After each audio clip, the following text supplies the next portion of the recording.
लिंग पुराण में 7 गलतियां बताई है कंगाल होने की। ये गलती अगर आपने भी करी है तो जिंदगी में कितना भी पुण्य करोगे उसका फल नहीं है। आज की कथा को लिख कर रखना, शायद तुम्हारी जिंदगी संवर जाए। लिंग पुराण में 7 गलतियां बताई है व्यक्ति को बर्बाद होने की। पहली गलती है, उसमें से अगर आप स्वीकार कर रहे हैं ये गलती तो समझ लो कि गलती आपने करी है। गंगा जल तो बुलवाया टैंकर भरकर, 21,000 बेलपत्र भी समर्पित कर रहे हो। आप मंदिर के अंदर बैठ गए, दर्शन करने वाला आता रहा, किसी को अंदर प्रवेश नहीं दिया। आप गंगा जल चढ़ाते रहे, आप बेलपत्र चढ़ाते रहे, आप स्वयं पूजन करते रहे, और दूसरा व्यक्ति ना जाने किस भाव से, किस रूप में आकर भगवान की सेवा करना चाहता था। पंडित जी ने आपके चक्कर में उसको जल नहीं चढ़ाने दिया, पंडित जी ने आपके चक्कर में उसको बेलपत्र नहीं चढ़ाने दिया। पहली गलती यह हो गई कि भगवान के भक्त को भगवान से दूर कर दिया गया। अब उठा लो श्रीमद् भागवत कथा। 2 देवताओं ने गलती करी थी। एक ब्रह्मा जी ने गलती करी थी कि गाय बछड़ों का हरण कर लिया था। 1 वर्ष होने में 1 दिन था तब ब्रह्मा जी ने गाय बछड़े वापस दिए थे। दूसरी गलती इंद्र ने करी थी, जल वृष्टि करी तब भगवान कृष्ण को गोवर्धन पर्वत उठाना पड़ा। दोनों देवताओं ने गलती करी, पर भगवान कृष्ण ने इंद्र को क्षमा कर दिया पर ब्रह्मा को क्षमा नहीं करा। क्यों नहीं करा? क्योंकि इंद्र को क्षमा इसलिए करा क्योंकि इंद्र ने जब जल वृष्टि करी तो सारे ब्रजवासियों को भगवान के चरणों में लाकर छोड़ दिया। सारे ब्रजवासी गोवर्धन पर्वत के नीचे आकर बैठ गए, भगवान के चरणों में आ गए। और ब्रह्मा ने जो गलती करी वो ऐसी गलती करी कि भगवान से गाय और बछड़ों को दूर कर दिया। जो भगवान से भगत को दूर कर दे उसको शंकर कभी क्षमा नहीं कर सकता। इसलिए बर्बादी का पहला कारण आप भक्त और भगवान में दूरी बना दी। दूसरा कारण, भगवान की जब पूजन कर रहे हो, 21,000 बेलपत्र चढ़ा रहे हो, गंगा का जल चढ़ा रहे हो, चंदन चढ़ा रहे हो, अबीर चढ़ा रहे हो, गुलाल चढ़ा रहे हो, तो तुम्हारे भीतर ये अहंकार, जब तुम पूजन करके उठो तो उठते समय तुम्हारे भीतर अभिमान नहीं होना चाहिए कि मैंने जो अनुष्ठान करा उसके बराबर कोई नहीं कर सकता। तीसरा कारण कहा कि भगवान की सेवा तो आप कर रहे हो, भगवान की चाकरी में तो आप लगे हो, भगवान की आराधना भी कर रहे हो, दिया भी लगा रहे हो, धूप बत्ती भी लगा रहे हो, स्नान भी करा रहे हो, पंचामृत स्नान भी करा रहे हो, सारी पूजन अर्चना सब तुम कर रहे हो। पर हो सकता है इस पूजन अर्चना में आप केवल 3 घंटा पूजन करते हो और बाकी के समय किसी न किसी की जीवात्मा को दुख पहुंचा रहे हो। एक कथा में एक बात कही थी कि भले मंदिर में दिया मत लगाओ, भले मंदिर में जाकर धूप बत्ती मत जलाओ, भले मंदिर में जाकर भोग मत लगाओ, भले मंदिर में जाकर जल मत चढ़ाओ, कुछ मत करो, भले भगवान को नए कपड़े मत पहनाओ, भले तुम्हारी मर्जी पड़े भगवान को भोग मत लगाओ, पर शास्त्र कहता है कुछ मत करो, पर एक काम जरूर करना कि किसी के चेहरे पर प्रसन्नता ला देना तो मंदिर में दिया जलाने के बराबर होगा। किसी के चेहरे पर चमक ला देना, प्रसन्नता ला देना तो अगरबत्ती लगाने के बराबर होगा। किसी गरीबड़े के, किसी दुखी के चेहरे पर अगर तुमने प्रसन्नता ला दी तो वो भगवान को कपड़े पहनाने के बराबर होगा। मालूम पड़े तो मंदिर में पूरी सब्जी बांटो, मंदिर में भोजन कराओ, मंदिर में सारा पकवान चढ़ाओ, और कोई तुम्हारे कारण अगर दुखी है तो तुम्हें वो सुख का भान नहीं हो सकता। तीसरा कारण है हमारा, वो सुख नहीं पी सकता। चौथा कारण है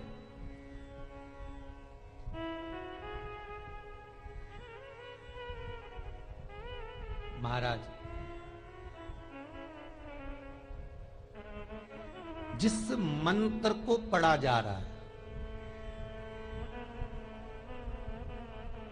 जिस मंत्र का स्मरण किया जा रहा है,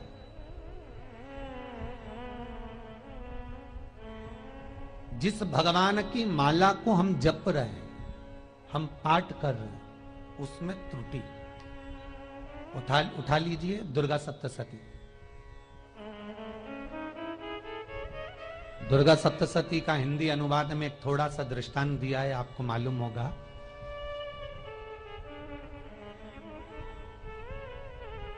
एक जजमान सप्तसती का पाठ कराते थे नवरात्रे में। नवरात्रे पूरे होते थे और उनकी पत्नी मर जाती थी। सप्तसती के अंदर लिखा है, बहुत ध्यान से सुनिएगा। दुर्गा सप्तसती का पाठ कराते थे और पत्नी नवरात्रे के बाद 4 महीना 3 महीने के बाद मर जाती थी। बहुत दुखी था सेठ। एक शादी करी, दूसरी करी, तीसरी करी, चौथी करी, चौथी पत्नी भी मर गई। बहुत दुख हुआ। आज वो गुरुजी के पास चले गया, गुरुदेव, गुरुजी, गुरुदेव, गुरुदेव। गुरुजी बोले क्या हो गया? सेठ जी बहुत दिनों के बाद आ रहे हो, क्या बात है गुरुदेव?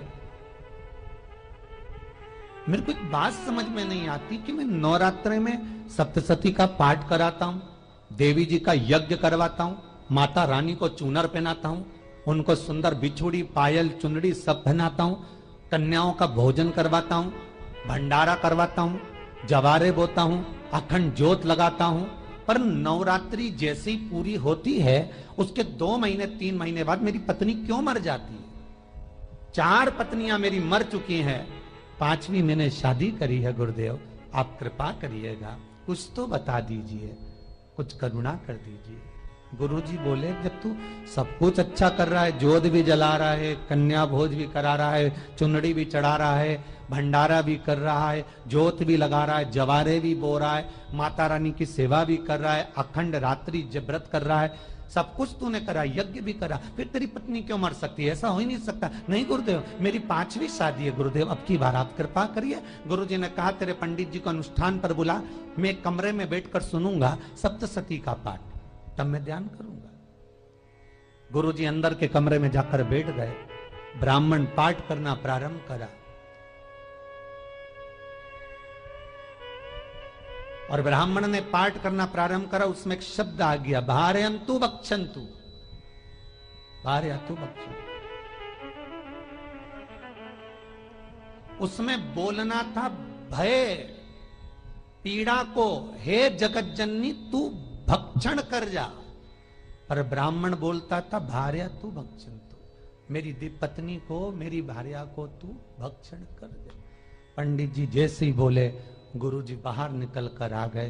पंडित जी को रोका, रुकिए गुरुदेव, आप हर साल अनुष्ठान कर रहे हो जजमान के यहाँ और बोल देते भार्यंतु भक्षन्तु, हे देवी तू मेरी पत्नी को खा जा, तो माँ हर बार उस पत्नी को निगल जाती है। निवेदन है, शब्द सुधार लीजिए, शब्द ठीक है। चौथा कारण है कि आप जो पाठ कर रहे हो, आप जो पूजन कर रहे हो, आप जो अनुष्ठान कर रहे हो, उसमें कुछ ना कुछ गलती जरूर हो रही है। ये चौथा कारण है।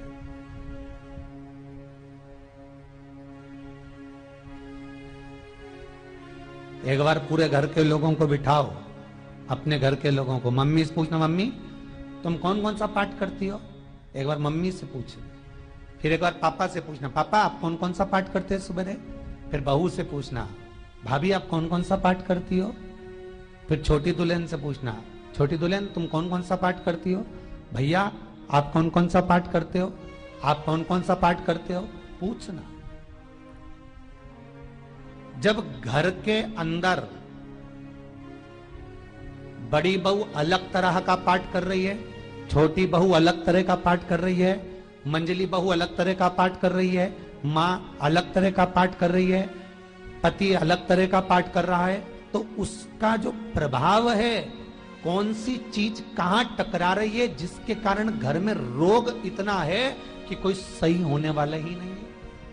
अब तुम कहो कि सीवर वाले गुरुजी ने उपाय बताया, हमने बहुत करा, पर सही क्यों? तो सही क्यों नहीं हो रहा है? उसका कारण है या तो बड़ी बहू जो पाठ कर रही, या सास जो पाठ कर रही, जो पति जो पाठ कर रहा है, नाते जो भी उस घर के अंदर रहकर जो पाठ अर्चना कर रहा है, उसमें जरूर कुछ ना कुछ ऐसा हो रहा है जिसके कारण वो काम नहीं कर पा रहे। उसमें कुछ ना कुछ गलती हो रही है जिसको तुम समझ नहीं पा रहे, जिसको तुम अपने आप को बहुत विचार करते हो कि मेरे बराबर कोई नहीं कर सकता, मैं शंकर की भगत, मैं राम की भगत, मैं कृष्ण की भगत, मैं जो करती हूँ बहुत अच्छा करती हूँ, मैंने जो किया बहुत अच्छा करा, पर हो सकता है उसी कारण आपको दुख झेलना पड़ रहा है।